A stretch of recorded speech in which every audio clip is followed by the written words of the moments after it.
Hello friends, ஒரே ஒரு நிமிஷம் ப்ளீஸ் எனக்காக. என்ன அப்படின்னா, எல்லாரும் வந்து சப்போர்ட் பண்ணீங்க. நானும் 2 வருஷம் வீடியோ போட்டுட்டு தான் இருக்கேன்.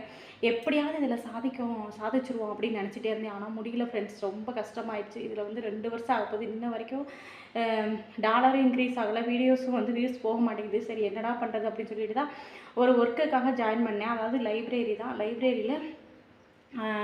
அந்த லைப்ரரியில் வந்து ரைட்டிங் ஒர்க்குக்கும், அடுத்து வந்து ஸ்டூடெண்ட்ஸை கொஞ்சம் பார்த்துக்கிறது, அந்த மாதிரி ஒர்க்குக்கு தான் ஃப்ரெண்ட்ஸ் வந்து வந்திருக்கேன். பார்த்தீங்கன்னா, எனக்கு ரொம்ப கஷ்டமாக இருக்குது. ஒரு 1 வீக் தான் ஆகுது. என்னுடைய சப்ஸ்கிரைபர் எல்லாமே அந்த 1 வீக்குக்குள்ளே 150 சப்ஸ்கிரைபர் வந்து அன்சப்ஸ்கிரைப் ஆயிடுச்சு. 12,000 இருந்தது. இன்றைக்கி வந்து 100க்கு மேலே ஆயிடுச்சு. 12,000த்துக்கு மேலே இருந்தது. இன்றைக்கி பார்த்தீங்கன்னா 11,940 தான் இருக்குது. டெய்லி எந்திரிச்சு பார்த்தா டெய்லி 50 சப்ஸ்கிரைபர் வந்து கம்மியாகுது. என்ன ரீசனே தெரியல. வேலைக்கு போகாமல் எப்படி ஃப்ரெண்ட்ஸ் இருக்கிறது சொல்லுங்கள். நான் ரொம்ப கஷ்டமாக இருக்குது. அதனால தான் வேலைக்கு வந்தேன். ஆனால் என்னன்னு தெரியல. எல்லோரும் வந்து அன்சப்ஸ்கிரைப் பண்ணிட்டீங்க. என்ன சொல்கிறதுனே தெரியல.